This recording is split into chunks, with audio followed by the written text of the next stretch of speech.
Tom Russell was a man who always got what he wanted. His expensive suit and practiced smile had convinced countless vulnerable homeowners to sell their properties for pennies on the dollar. But when he set his sights on the modest home of Sarah Jenkins, a veteran's widow living on Pine Grove Street, he never expected that his ruthless tactics would attract the attention of an unlikely group of guardian angels. Before we jump back in, tell us where you're tuning in from, and if this story touches you, make sure you're subscribed, because tomorrow, I've saved something extra special for you. Ones who wore leather and rode steel horses. Standing on Sarah's front porch, his towering frame cast a shadow over her petite figure as she clutched the fraudulent eviction notice in trembling hands. "Mrs. Jenkins, you really should consider my offer. Properties in this neighborhood are becoming challenging to maintain for people in your situation," he said, adjusting his gold watch with calculated precision. His polished Italian shoes creaked against her weathered porch boards, the same boards her late husband James had carefully installed just before his final deployment. Sarah's throat tightened as she noticed Russell's associates photographing her property from their black SUV, like vultures circling their prey. This was the third time this week they had shown up unannounced, each visit becoming increasingly aggressive in their attempts to pressure her into selling her cherished family home for a fraction of its true value. The morning sun caught the edge of her wedding ring as she unconsciously twisted it around her finger, a nervous habit she'd developed in the months since James's passing. The property had been their dream, a modest two-story colonial with wraparound porch that they'd purchased with James's military savings. Every corner of the house held memories: the slightly crooked mailbox James had installed while on leave, the garden where he'd taught their daughter Emily to plant sunflowers, the garage where his tools still hung in perfect military precision. But now, 6 months after losing him to an IED in Afghanistan, Sarah found herself fighting a different kind of battle on the home front. "The market's changing, Mrs. Jenkins," Russell continued, his voice dripping with false concern. "Property taxes in this area are skyrocketing. Insurance rates, too. We're simply offering you a chance to get out before it becomes impossible to manage." He pulled out a stack of papers from his leather briefcase, each page marked with threatening red stamps: urgent, final notice, immediate action required. Sarah's hands trembled as she looked at the documents, her mind racing to make sense of the legal jargon and inflated numbers. The morning breeze carried the scent of her blooming rose bushes, James's favorite, making her heart ache with renewed grief. She knew the property values in her neighborhood were rising, but something about Russell's aggressive tactics and too smooth manner set off warning bells in her mind. "I've already told you, Mr. Russell, this house isn't for sale," Sarah managed, her voice stronger than she felt. "My husband and I bought it fair and square. We have all the paperwork." "Paperwork can be complicated, Mrs. Jenkins," Russell interrupted, his smile never wavering but his eyes growing colder. "Especially when dealing with military benefits, widows' pensions, property liens. So many things can go wrong." He leaned closer, his expensive cologne overwhelming the sweet scent of her roses. Things that could make life very difficult for a single mother. The threat in his words was clear, and Sarah felt her chest tighten. Through the window she could see Emily's school books spread across the kitchen table. Her daughter was due home from school soon. The thought of her 12-year-old walking into this intimidating scene made Sarah's maternal instincts flare. "I need you to leave," she said firmly, channeling the strength she'd seen in James during countless military ceremonies. "Now." Russell's smile finally faltered, replaced by something darker. "You're making a mistake, Mrs. Jenkins. This neighborhood is changing. You don't want to end up on the wrong side of progress." He placed his business card on top of the stack of threatening papers and pressed them into her hands. "We'll be in touch. Soon." As his SUV pulled away, Sarah's legs finally gave out. She sank onto the porch swing, another of James's handiwork projects, and let the tears fall.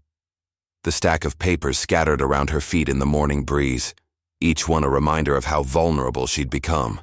The American flag James had so proudly mounted beside their door cast moving shadows across the threatening documents, and Sarah found herself wishing, not for the first time, that her husband was here to protect their family once again. What she didn't know was that protection was already on its way, from a source she'd never expect. The rest of that morning passed in a blur of anxiety and memories. Sarah found herself wandering through the house, touching the walls James had painted, straightening the family photos that chronicled their life together. There was their wedding photo, James handsome in his military dress uniform. Emily's first birthday, with James on video call from overseas. The day they'd gotten the keys to this house, both of them grinning like teenagers with their first car. The sound of another vehicle approaching made her heart race, but it was only Mrs. Rodriguez from next door, bringing over her daily batch of fresh-baked cookies. The elderly neighbor had been keeping an eye on Sarah and Emily since James's passing, but even her watchful presence couldn't stop the predatory real estate developers who'd been circling the neighborhood like sharks that had scented blood in the water. Sarah picked up her phone, hesitating before dialing James's old military buddy Mark. He'd promised to help if she ever needed anything, but the last thing she wanted was to appear weak or needy. The phone rang several times before going to voicemail, and Sarah felt even more alone than before. She glanced at the clock. 2 hours until Emily would be home from school. 2 hours to pull herself together and figure out what to do about Russell and his increasingly aggressive tactics. In the kitchen, she found herself staring at the collection of refrigerator magnets from various military bases where James had been stationed. Each one held a memory. Fort Bragg, where they'd first met. Fort Hood, where Emily was born. Camp Pendleton, their last station before his final deployment. The magnets held up Emily's latest artwork and school achievements. James would have been so proud of their daughter's straight A's this semester. The stack of threatening papers still sat on the counter where she'd dropped them. Sarah forced herself to read through them properly this time, her anger growing as she recognized the manipulation in every line. The urgent notices were cleverly worded to seem official, but held no actual legal weight. The property lines Russell had mentioned were completely fabricated. Even the market analysis showing plummeting property values was clearly falsified. Sarah had done her research and knew the neighborhood was actually gaining value, but knowledge didn't make her feel any safer. Russell's thinly veiled threats about things going wrong with her military benefits sent shivers down her spine. As a military widow, she understood the complexity of the system, and the thought of someone manipulating it terrified her.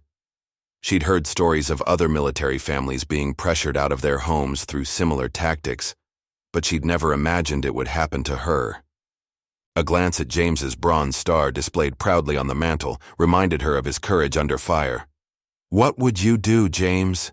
she whispered to the empty room. The house creaked in response, familiar sounds that used to bring comfort, but now seemed to echo with her loneliness.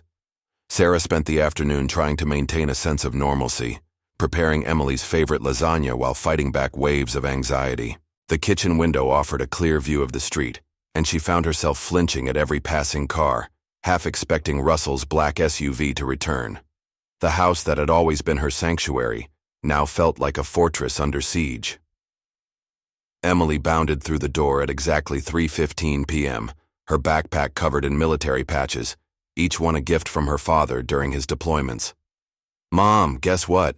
I got an A+ on my history presentation about veterans." Her excitement faded as she noticed the scattered papers on the counter and the tension in her mother's face. Was that man here again?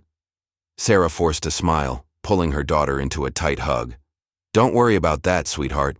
How about you tell me about your presentation while we have some of Mrs. Rodriguez's cookies?" But Emily, perceptive beyond her 12 years, wasn't so easily deflected.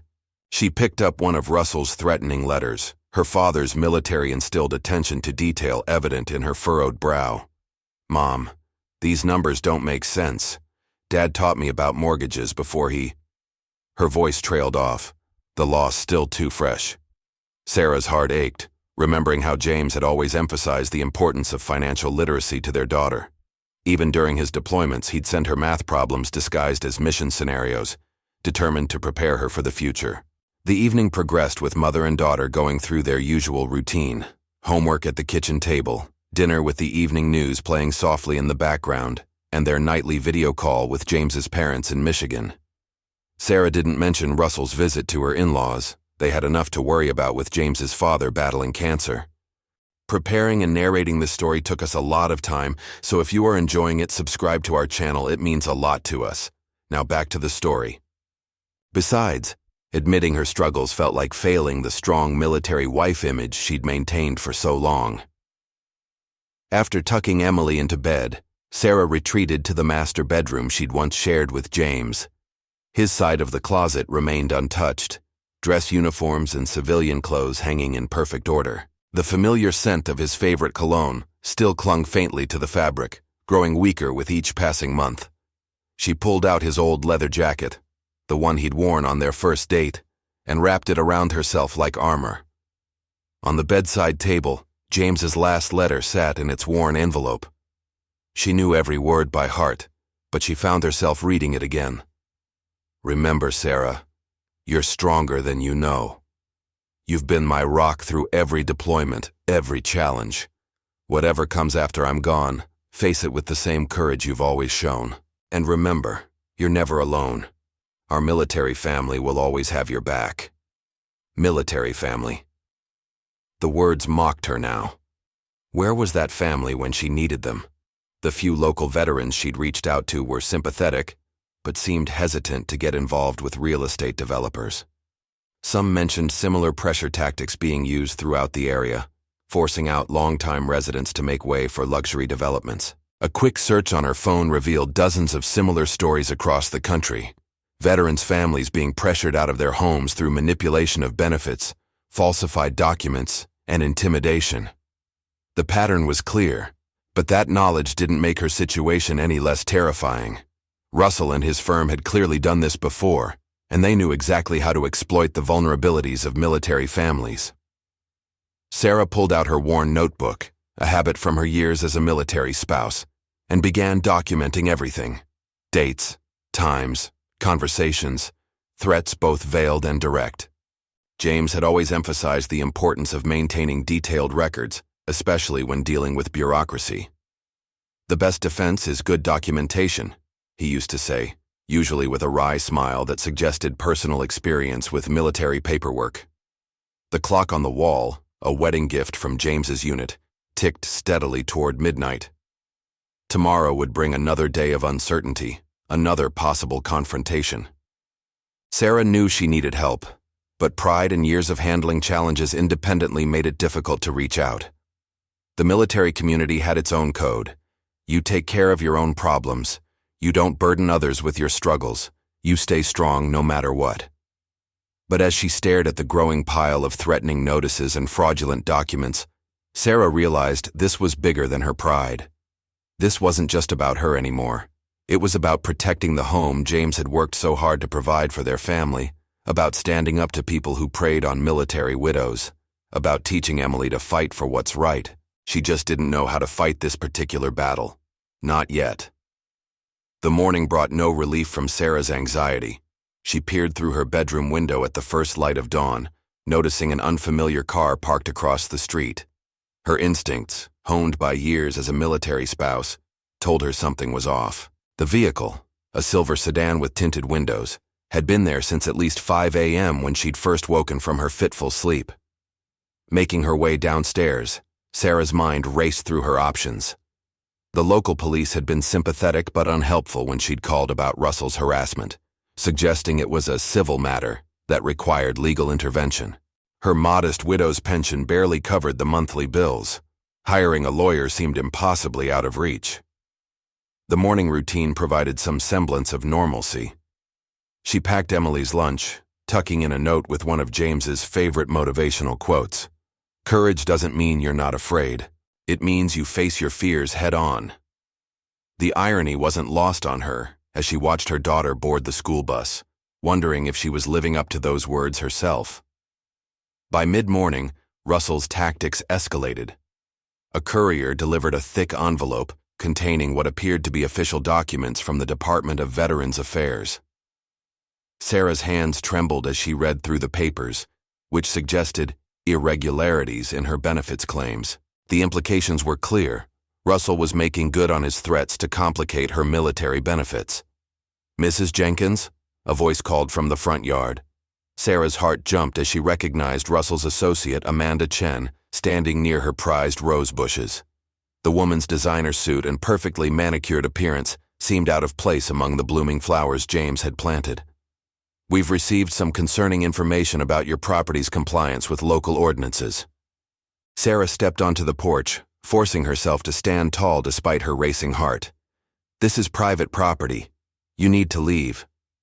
Her voice carried more confidence than she felt, echoing the tone she'd heard James use during difficult situations. Amanda's smile remained fixed as she pulled out her tablet. "We've documented several code violations that could result in significant fines." She scrolled through photos, pointing out supposed infractions: the slightly worn paint on the garage door, the small crack in the sidewalk, the height of the garden fence. "Of course, our firm would be happy to take these problems off your hands. Our previous offer still stands." The manipulation was obvious, but that didn't make it less effective. Sarah felt the walls closing in as Amanda continued listing potential violations, each one carrying hefty fines that would strain her already tight budget. The woman's voice droned on about property values and market trends, but Sarah's mind was stuck on one terrifying thought: they were trying to force her out by any means necessary. Inside, Sarah's phone buzzed with a text from Mrs. Rodriguez. "Two men in suits were asking questions about your house in the neighborhood meeting." The message confirmed her fears. Russell's firm was mounting a coordinated campaign against her. They weren't just trying to buy her house. They were trying to isolate her from her community. As if on cue, another black SUV pulled up to the curb. Russell emerged, his confident stride carrying him up the walkway to join his associate. "I see Amanda's bringing you up to speed on the situation," he said, his tone dripping with false concern. "These code violations are serious business, Mrs. Jenkins. The fines alone could exceed your monthly income." Sarah felt her chest tighten as Russell moved closer, positioning himself between her and the front door, her escape route. "We're not the bad guys here," he continued, reaching into his jacket pocket. "We're trying to help you avoid a very difficult situation." He produced another document, this one bearing an official court seal. "This is a preliminary notice of inspection from the city's code enforcement office," Russell explained, though Sarah noticed he was careful not to let her actually touch the paper. "They'll be here next week. Every violation they confirm carries a daily fine until it's corrected. Can you afford that, Mrs. Jenkins, on a widow's pension?" The threat hung in the air like smoke, choking and oppressive. Sarah's mind raced through calculations. Her savings were already stretched thin, and hiring contractors to address even minor violations would be expensive.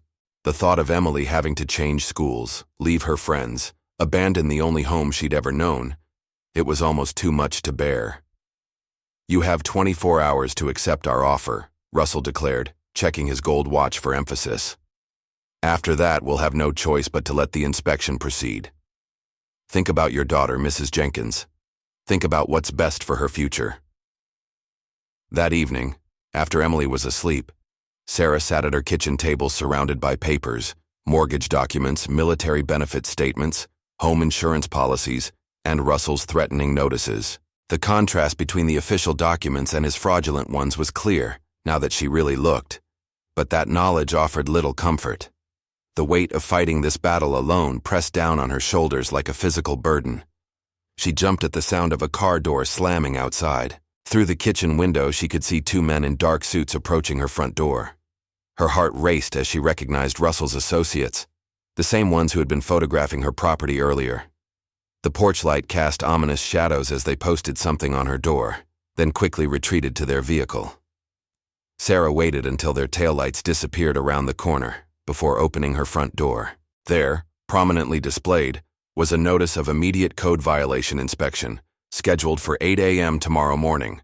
The official-looking document listed potential fines totaling more than $50,000, an impossible sum for a military widow living on a modest pension. Panic rose in her throat as she grabbed her phone, fingers trembling as she dialed James's old friend Mark again. This time, he answered on the fourth ring, his voice heavy with sleep. "Sarah, what's wrong?" She explained the situation, her words tumbling out in a rush, but Mark's response made her heart sink further.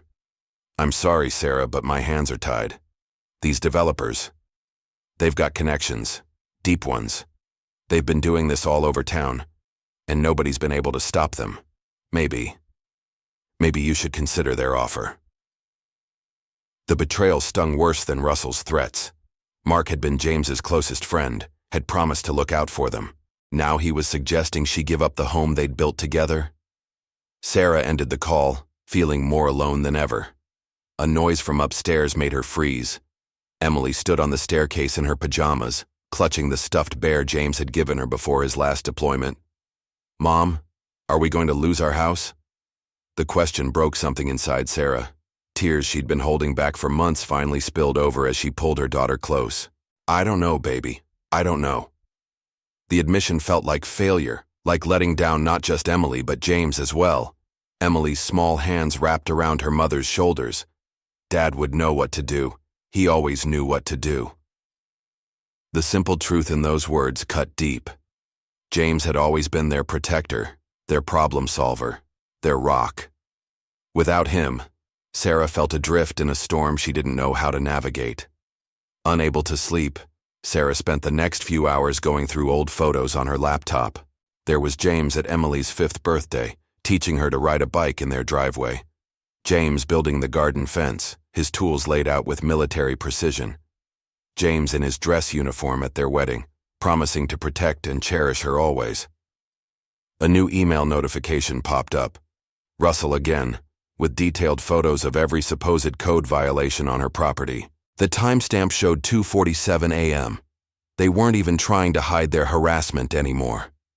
The message included a revised offer for her house, now significantly lower than before, with a deadline of 7 a.m., 1 hour before the scheduled inspection. Sarah's hands shook as she opened her banking app.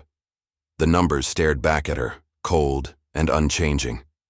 Between the mortgage, Emily's school expenses, and daily living costs, there was barely enough to cover the next month, let alone fight a legal battle against Russell's firm. The sound of another car outside sent her heart racing again. But this time, when she looked out the window, she saw Mrs. Rodriguez standing in her driveway, gesturing urgently for her to come outside. Sarah hesitated, then grabbed James's old baseball bat from the hall closet before stepping onto the porch. "They're putting these all over the neighborhood," Mrs. Rodriguez whispered, handing Sarah a flyer. The paper detailed supposed criminal activity at Sarah's address, suggesting her home was being used for illegal purposes. The implication was clear. Russell's firm was trying to turn her neighbors against her. Sarah's legs gave out, and she sank onto the porch steps, still clutching the bat. The cool metal against her palms reminded her of James's strength, but right now she felt anything but strong. The first light of dawn was breaking over the horizon, painting the sky in shades of pink and gold. In just a few hours, the inspectors would arrive, and with them, the potential destruction of everything she and James had built together. The morning sun had barely cleared the horizon when Sarah heard the first rumble. At first, she thought it was thunder, a storm to match her dark mood as she waited for the inspectors to arrive. But the sound was different, mechanical, growing louder with each passing second. Through her kitchen window, she watched as Mrs. Rodriguez stepped out onto her own porch, shading her eyes against the morning light. The rumbling grew stronger, and now there was no mistaking it. The distinctive sound of multiple motorcycles approaching. Sarah's heart skipped a beat as she remembered James talking about his military buddies who joined motorcycle clubs after their service. But he'd never mentioned knowing any in their area. Russell's black SUV appeared at the end of the street, right on schedule for the 8 a.m. inspection. It crawled forward like a predator, but something made it stop halfway down the block. The rumbling had become a roar now, echoing off the houses and setting car alarms chirping in its wake. From her position by the window, Sarah watched as the first motorcycle rounded the corner.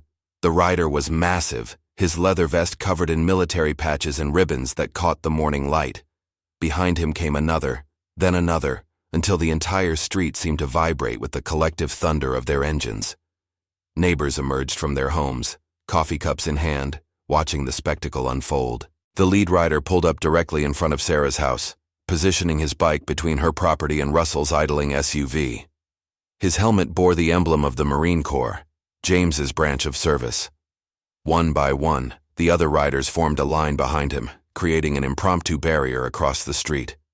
Sarah counted at least 20 bikes, their chrome gleaming in the morning sun. The lead rider dismounted with a fluid grace that belied his size. He removed his helmet, revealing a face weathered by time and experience, framed by a silver beard that was military neat despite his rough appearance. His eyes, sharp and alert, scanned the scene before settling on Russell's vehicle. Two more motorcycles appeared from the opposite direction, boxing in the SUV. From her vantage point, Sarah could see Russell's face through his windshield, his usual confident smirk replaced by something that looked remarkably like fear. The silver-bearded rider started walking toward Sarah's house, his boots striking the pavement with purpose. Each step was measured, deliberate, like a soldier approaching a commanding officer. Behind him, his fellow riders maintained their positions, engines idling in a low, threatening growl.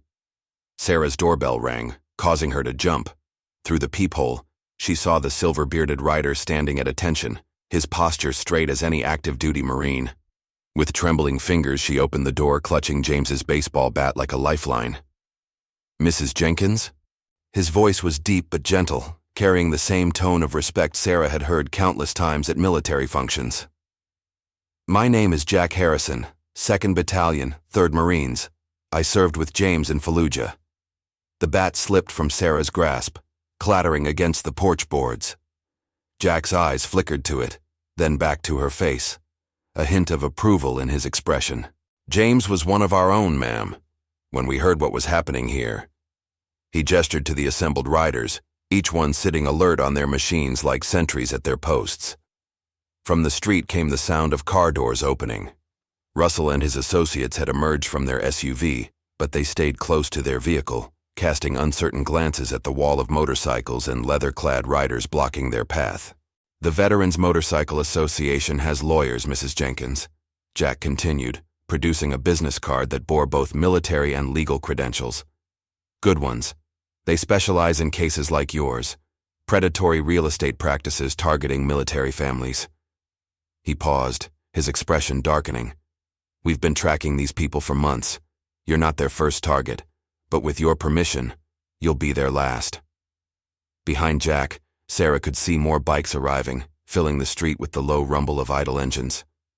Each rider wore a similar vest, decorated with military patches and unit insignias. Some nodded to her respectfully. Others kept their eyes fixed on Russell and his associates, their message clear. The widow of a fellow veteran was under their protection now. The morning sun caught the American flag flying from Sarah's porch, the same flag that had draped James's coffin, making its colors seem brighter, more vivid. For the first time since James's death, Sarah felt something beyond grief and fear. She felt hope. The transformation of Pine Grove Street was remarkable. What had started as a quiet morning poised for confrontation had become something entirely different. Jack Harrison's presence on Sarah's porch seemed to have triggered an invisible signal, and more veterans on motorcycles continued to arrive, each one taking up strategic positions around the neighborhood with military precision. Sarah watched in amazement as a woman rider, her leather vest adorned with Army Medical Corps insignia, dismounted and began photographing Russell's SUV and its occupants. "Documentation," Jack explained with a knowing smile. "Our lawyers like to be thorough."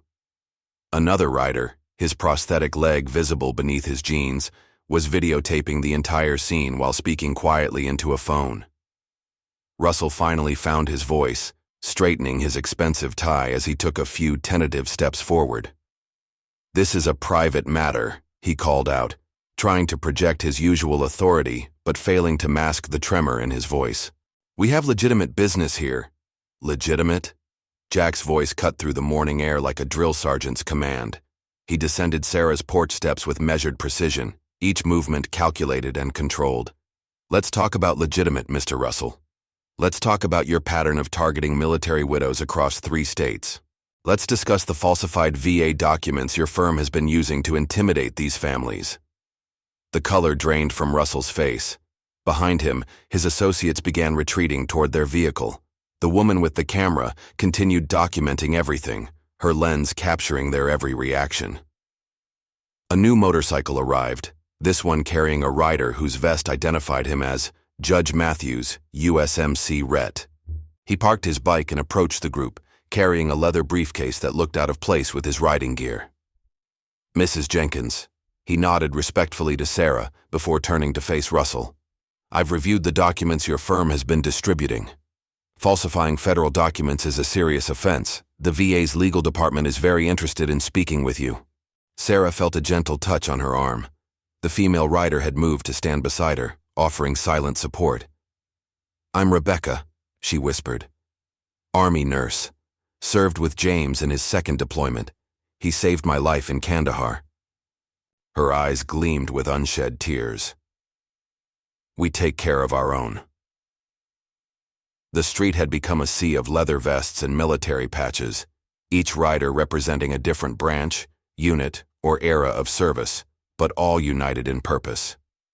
Mrs. Rodriguez was passing out coffee and pastries to the veterans, while other neighbors had emerged to show their support, many of them sharing their own stories of Russell's firm's intimidation tactics. Jack advanced on Russell, his movement reminiscent of a tiger stalking its prey. "Here's what's going to happen," he said, his voice carrying the weight of absolute authority. "You're going to withdraw every fraudulent document you've filed. You're going to cease all contact with Mrs. Jenkins and every other military family in this area. Your firm will be subject to a full investigation by the VA's legal team, and you'll cooperate fully." Russell's professional facade cracked completely. "You can't," he began, but Jack wasn't finished. "We've documented every incident, every falsified paper, every threat. We have testimonies from 12 other military families you've targeted. Your choice is simple. Leave now and face the legal consequences of your actions, or resist and face both legal and public consequences." The media loves stories about veterans protecting their own. As if on cue, a local news van turned onto Pine Grove Street, attracted by the unusual gathering. Sarah recognized the reporter. She was known for her investigative pieces on corruption and fraud. "This isn't over," Russell spat, but his retreat to the SUV betrayed his words. His associates practically ran to the vehicle, leaving their fake inspection documents scattered on the ground. "Actually," Judge Matthews called after them, "it is over. Expect contact from our legal team within the hour. And Mr. Russell?" The retired judge's voice carried the weight of his years on the bench. "If you or anyone from your firm comes within 100 yards of this property again, the consequences will be severe." The SUV's engine roared to life, and it backed away hastily, nearly clipping one of the parked motorcycles in its retreat. The assembled veterans watched it go, their presence a silent promise of protection. Sarah felt tears rolling down her cheeks, but for the first time in months, they weren't tears of fear or grief. Rebecca squeezed her hand supportively while Jack returned to the porch, producing a stack of legitimate legal documents from his leather saddlebag. "These are from our legal team," Jack explained, spreading the papers out on the porch railing. "Restraining orders, cease and desist notifications, and formal complaints filed with both the VA and the State Real Estate Board. We've been building this case for months, Mrs. Jenkins. Your situation was the final piece we needed." The morning sun had risen fully now, casting long shadows behind the assembled motorcycles. More neighbors had gathered, drawn by the commotion in the news van. Some were sharing their own stories with the reporter, tales of similar intimidation tactics, of pressure to sell their homes, of a community under siege from predatory developers. A young veteran with a prosthetic arm approached Sarah, his eyes bright with emotion. "Staff Sergeant Mike Collins, ma'am. I was with James in his final deployment." He pulled out a worn photograph from his vest pocket. James in full combat gear, arm around a younger version of Mike, both men grinning despite the desert dust coating their faces. "He saved our entire unit that day. Said he had to get home to his girls when we heard what was happening here." His voice trailed off, thick with memory. The veterans had begun organizing themselves into shifts, establishing a protective rotation that would ensure Sarah's home was watched 24/7 until the legal proceedings were complete. Judge Matthews was on his phone, coordinating with other veteran advocacy groups and legal teams across the state. The message was clear. This wasn't just about one widow's home anymore. This was about standing up for all military families who had faced similar intimidation. Rebecca had taken Emily aside, showing her the medical insignia on her vest and sharing stories about James's bravery in the field. The young girl's eyes shone with pride as she heard new tales about her father's service, about the lives he'd touched, and the respect he'd earned. "Your daddy was a hero," Rebecca told her, her voice gentle but firm. "And heroes take care of their own. That's what we're doing here today, continuing his mission of protecting those who need it." The rumble of motorcycles had become a comfort now, a reminder that Sarah and Emily weren't alone anymore. The Veterans Motorcycle Association had become their new guardians, turning what Russell had intended as a day of intimidation into a demonstration of the military community's unwavering support for its own. Over the next few days, Pine Grove Street transformed into a hub of veteran solidarity. The bikers maintained their protective presence, rotating shifts with military precision. Sarah learned more about how this unlikely intervention had come together, each revelation adding depth to the connection between these leather-clad guardians and her late husband. During a quiet evening on her porch, with the sunset painting the sky in shades of orange and purple, Jack shared the full story. He sat in James's old rocking chair, his weathered hands wrapped around a cup of coffee Mrs. Rodriguez had insisted on bringing over. Two other veterans, Marcus from the Army Rangers and Rebecca, joined them, adding their pieces to the puzzle. "James wasn't just another Marine," Jack began, his voice carrying the weight of shared history. "He was the one who first noticed the pattern of predatory real estate practices targeting military families. During his last deployment, he was receiving emails from buddies back home, stories about aggressive developers, falsified documents, intimidation tactics. He started connecting the dots." Rebecca nodded, pulling out a worn notebook from her vest pocket. "He kept detailed records. That was James, always the meticulous planner. He documented every case he heard about, built a network of contacts across different bases and units. He knew something bigger was happening." "The night before his final mission," Marcus added, his prosthetic leg catching the last rays of sunlight, "James sent everything he'd gathered to Judge Matthews, said if anything happened to him, we needed to keep investigating. He knew these developers were specifically targeting military families, widows, disabled veterans, families of deployed service members, people they thought wouldn't have the resources to fight back." Sarah's hands trembled as she accepted the notebook from Rebecca. Inside, she recognized James's precise handwriting, pages of notes, contact information, patterns of behavior documented with military thoroughness. The last entry was dated just days before his death. "When we heard about Russell's firm moving into this area," Jack continued, "we recognized their tactics from James's notes. They always started the same way: falsified documents, escalating threats, isolation tactics. They'd turn neighbors against each other, manipulate local officials, create artificial code violations. James had documented it all." The evening air carried the distant rumble of motorcycles as the night shift of veteran guardians arrived to take their positions. Sarah watched as they exchanged silent nods with their departing counterparts, the choreography of their movements speaking to years of military discipline. "The Veterans Motorcycle Association wasn't just a hobby for James," Rebecca explained softly. "He saw it as a way to create a network of protection. Veterans looking out for veterans, especially those who couldn't fight for themselves anymore. He was building something bigger than himself." Marcus pulled out his phone, showing Sarah a series of messages. "These are from military families across the country, all sharing similar stories about Russell's firm and others like them. James's documentation became the foundation for a nationwide investigation. The VA's legal team has been building a case for months, but they needed clear evidence of ongoing harassment. Your situation," Jack added, his voice growing stern, "was the final piece we needed. Russell's firm got sloppy here, left too much of a paper trail.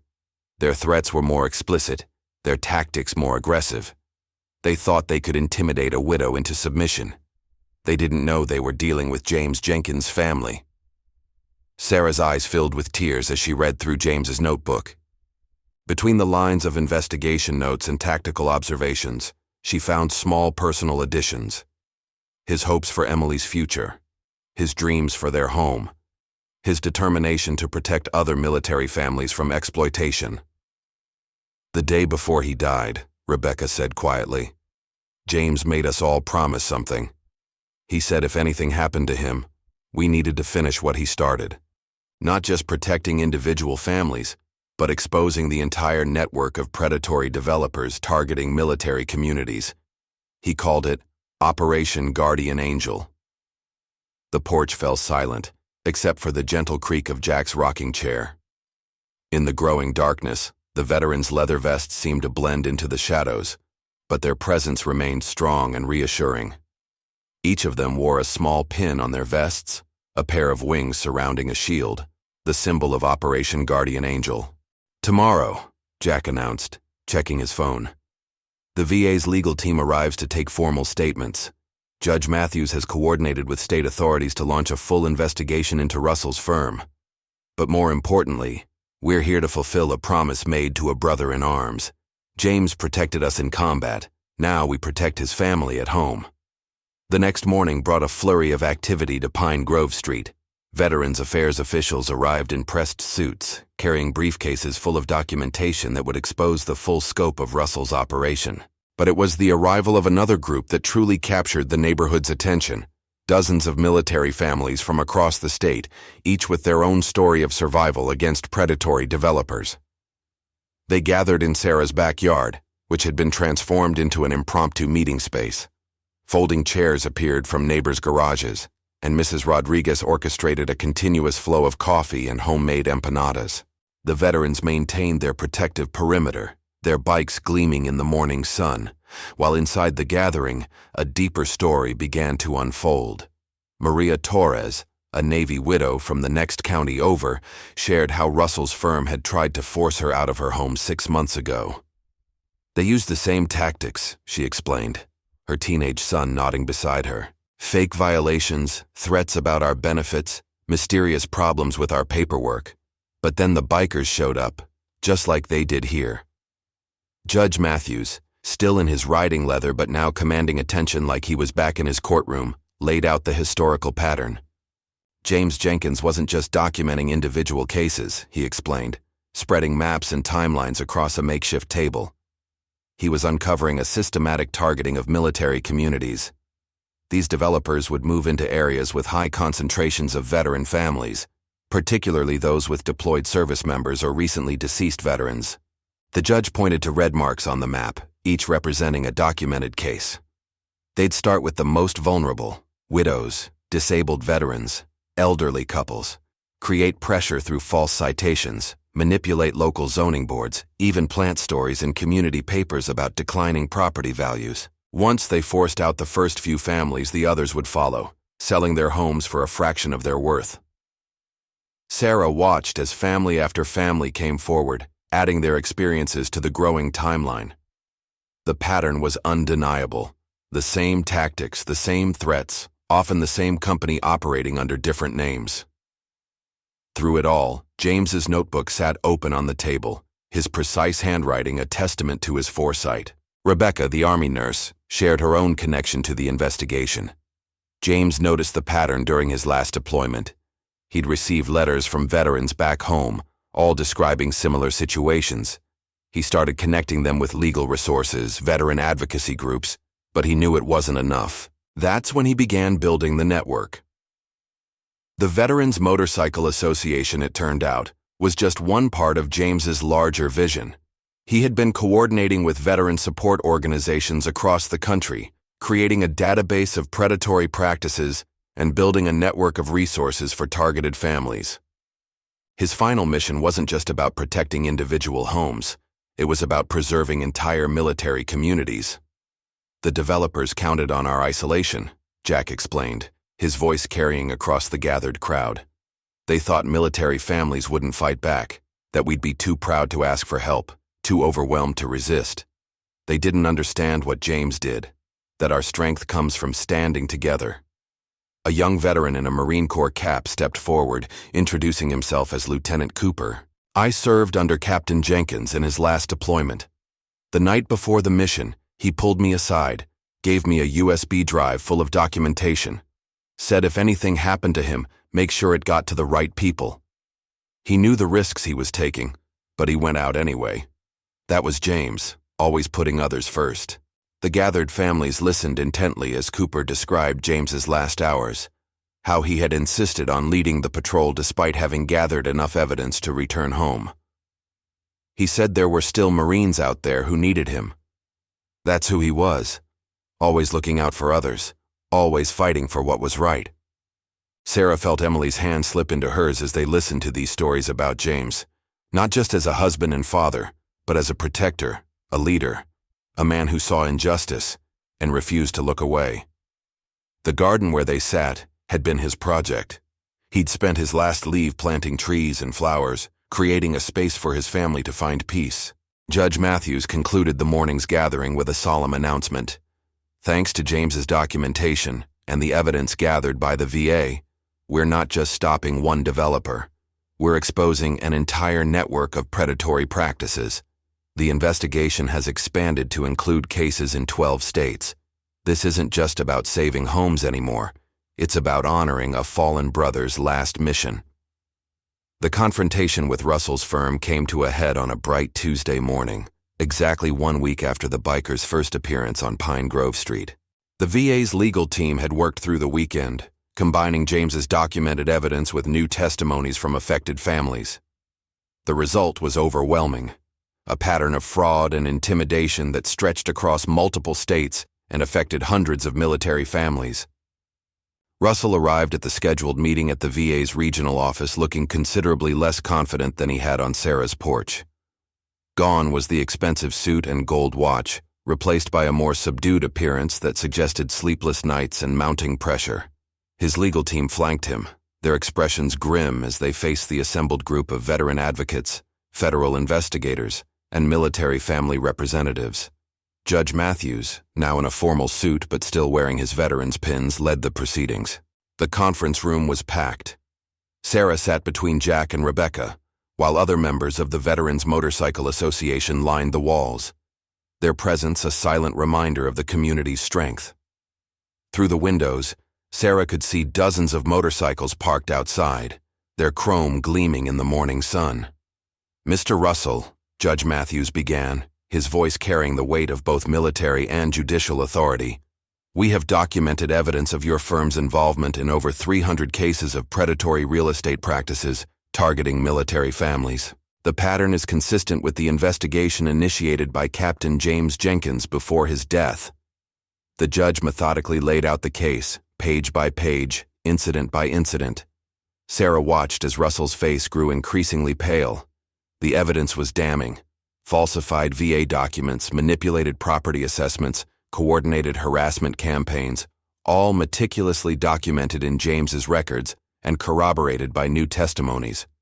"Your firm has systematically targeted military widows, disabled veterans, and families of deployed service members," the judge continued. "You've used fraudulent documents, fake code violations, and manipulation of military benefits to force these families from their homes. The federal penalties for these actions are severe." Rebecca stood to present her portion of the evidence, medical records showing the impact of Russell's harassment on veteran families. "We have documented cases of anxiety, depression, and exacerbation of PTSD symptoms directly linked to your firm's tactics," she stated, her voice steady but charged with controlled anger. The VA's legal team followed with their findings. The scope of Russell's operation was larger than even James had suspected. They had uncovered connections to corrupt local officials, falsified building inspectors, and a network of shell companies used to hide the true ownership of acquired properties. Russell's lawyers shifted uncomfortably as the evidence mounted. One of them passed a note to Russell, who read it with visibly shaking hands. The movement caught Judge Matthews' attention. "Mr. Russell, I understand your attorneys have prepared a proposal," the judge stated. "Before you present it, let me be clear about our position. This isn't just about financial restitution.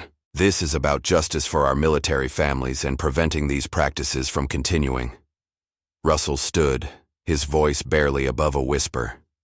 "We're prepared to offer a complete settlement package, full restoration of all properties, financial compensation for affected families, and immediate cessation of all current operations."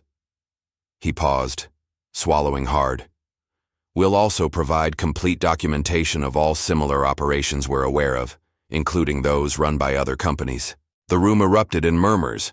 Jack leaned forward, his expression intense. "And the other families? The ones who've already lost their homes?" "Full restitution," Russell's lawyer interjected. "At current market value, plus damages. We're also prepared to transfer all pending property acquisitions to a veteran-managed housing trust to be used for military family housing assistance." Sarah felt tears welling in her eyes as she thought of James, his meticulous notes, his determination to protect other families, his sacrifice. Even in death, he was still fighting for his fellow veterans. Judge Matthews surveyed the room, making eye contact with each of the veteran representatives present. The silent communication was clear. This was more than they'd hoped for, but exactly what James would have wanted. "We'll need everything in writing," the judge declared. "And there will be oversight, permanent oversight. The Veterans Housing Protection Committee will monitor all future real estate transactions involving military families in affected areas. Any violation of these terms will result in immediate criminal prosecution." The aftermath of Russell's surrender brought swift and dramatic changes to military communities across the country. Within days, the Veterans Housing Protection Committee, formed from a coalition of veteran advocacy groups and legal experts, began its work. Sarah's home became the unofficial headquarters for the local chapter, her dining room table often covered with maps, documents, and case files as the committee worked to identify and assist other affected families. The Veterans Motorcycle Association maintained their presence, though now it was more celebratory than protective.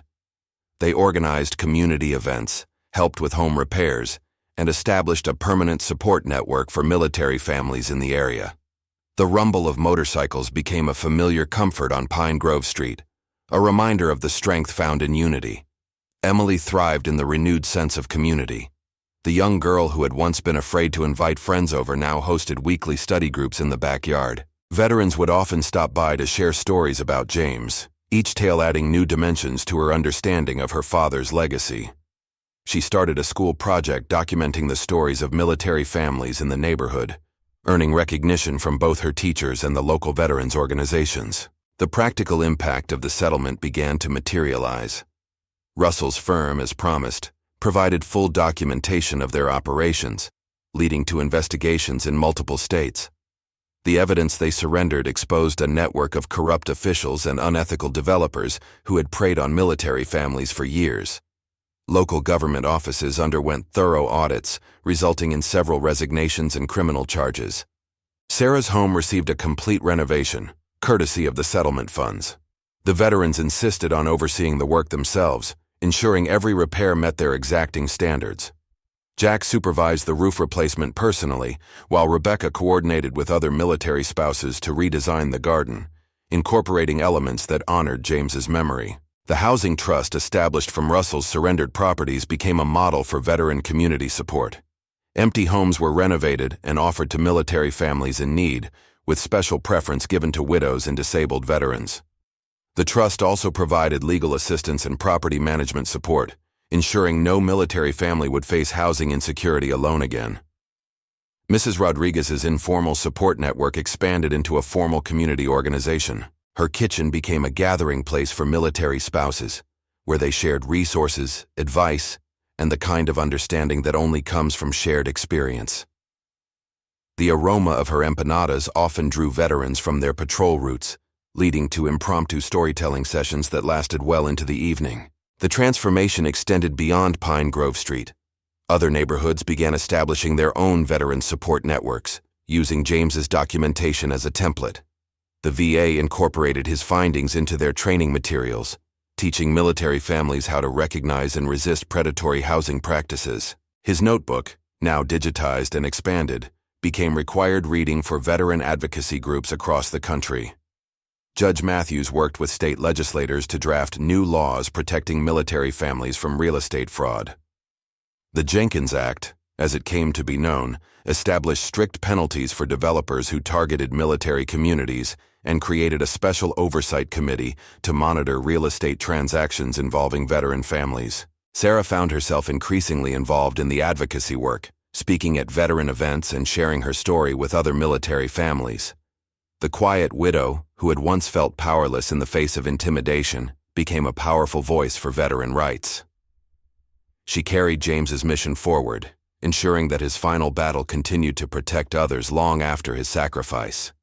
The motorcycles remained a constant presence, but their role evolved. Instead of standing guard against threats, they now led parades celebrating military service, escorted veteran families to important events, and provided a visible reminder of the community's strength. The Veterans Motorcycle Association established a scholarship in James's name, supporting the education of children from military families.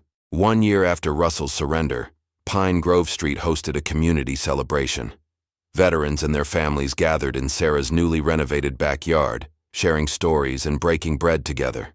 The American flag that had once seemed like a lonely symbol of loss now flew proudly alongside banners, celebrating veteran solidarity and community strength.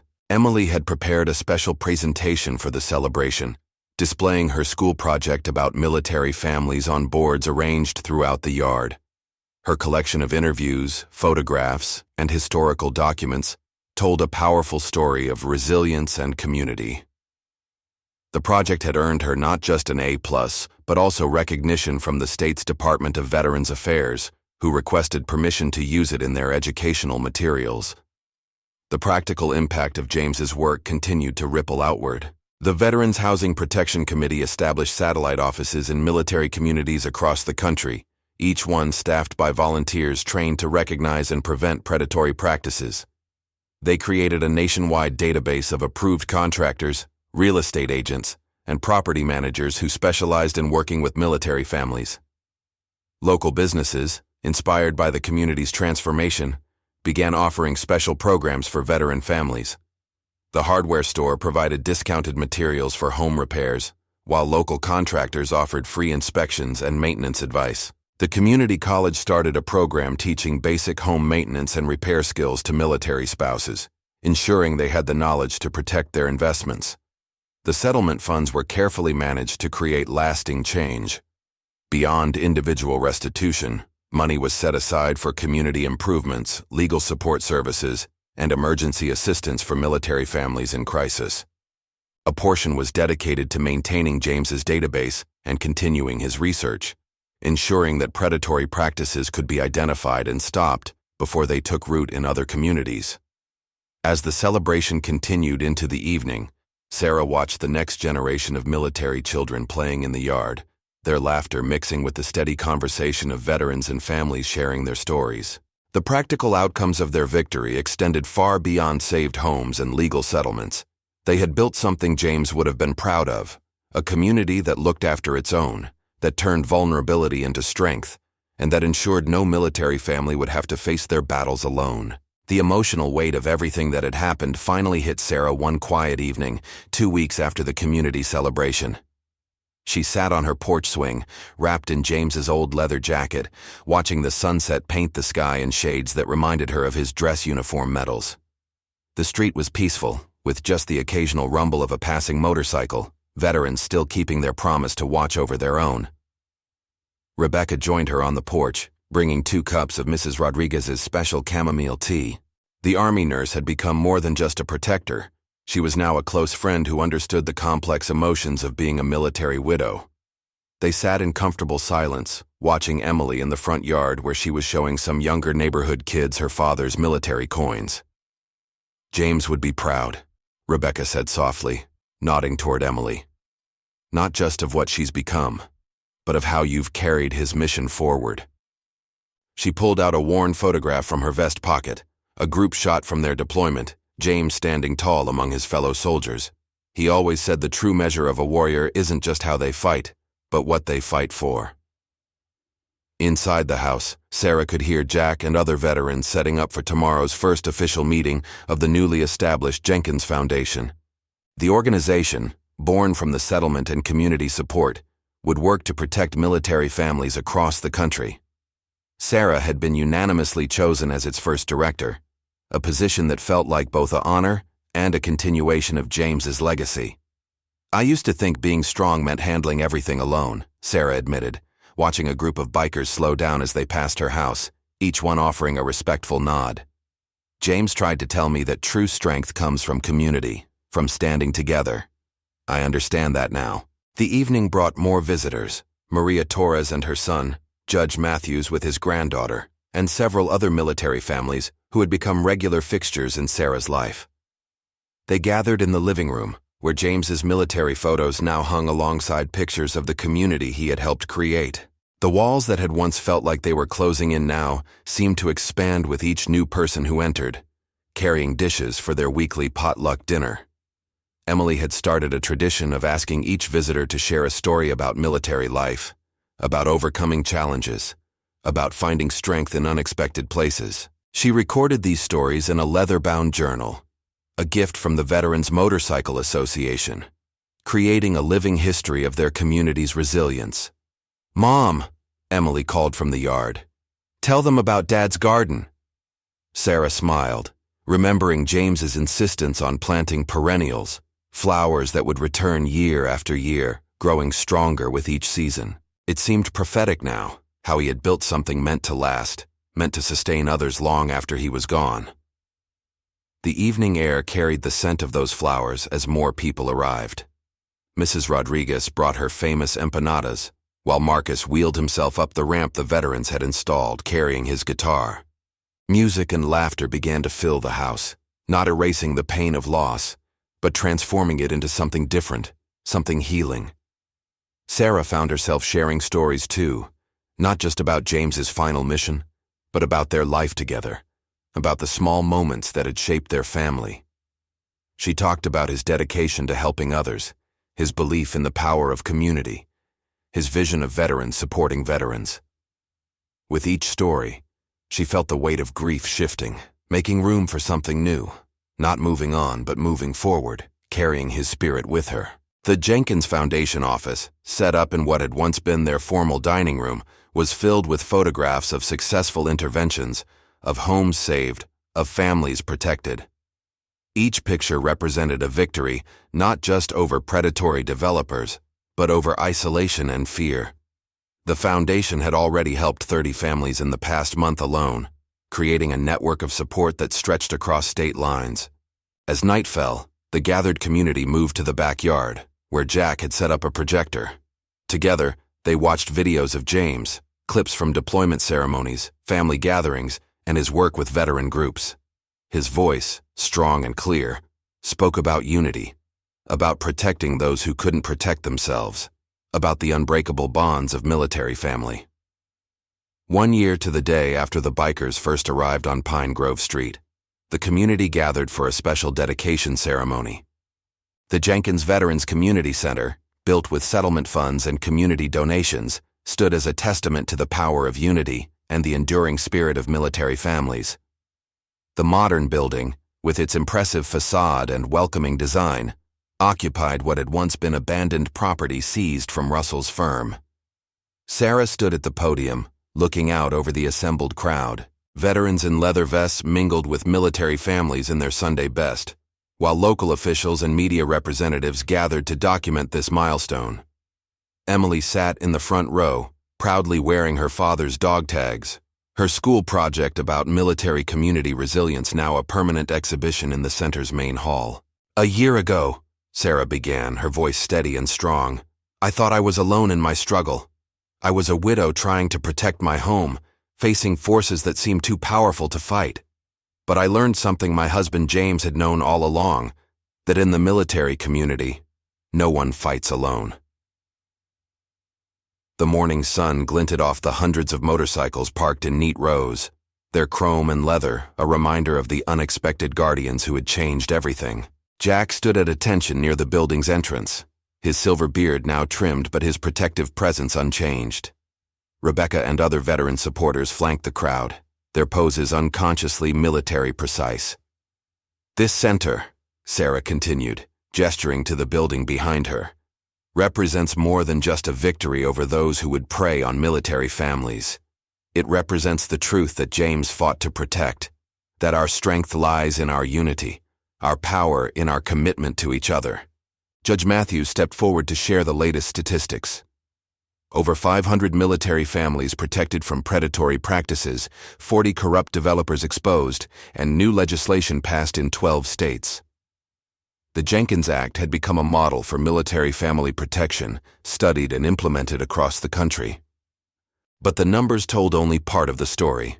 Mrs. Rodriguez, now the center's community outreach coordinator, spoke about the human impact. The families saved, the communities preserved, the bonds strengthened.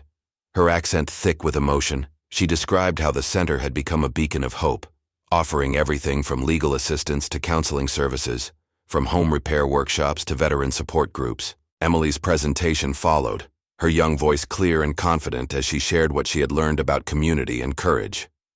She spoke about the memories of her father, not just as a fallen hero, but as someone who saw injustice and chose to fight it, who recognized vulnerability in others and worked to protect them. The ceremony included video messages from military families across the country who had been helped by the foundation. Their stories echoed the same themes, of feeling alone until the community rallied around them, of finding strength and unity, of turning individual struggles into collective victories.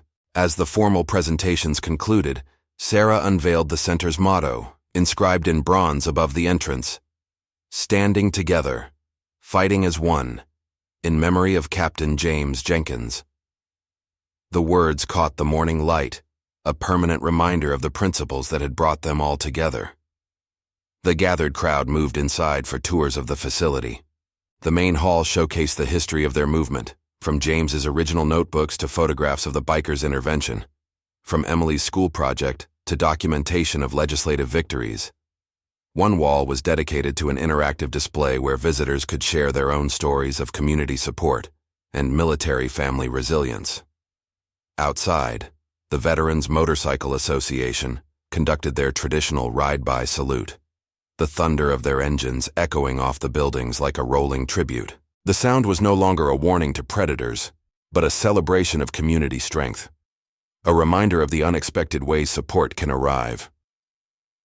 Sarah watched as Emily guided younger children through the exhibits, explaining how her father's work had grown into something bigger than anyone had imagined. The center would stand as his legacy, not just a building, but a movement, a commitment to ensuring that no military family would ever have to stand alone against injustice. The message was clear and universal. True strength lies not in individual battles, but in the bonds we forge with others.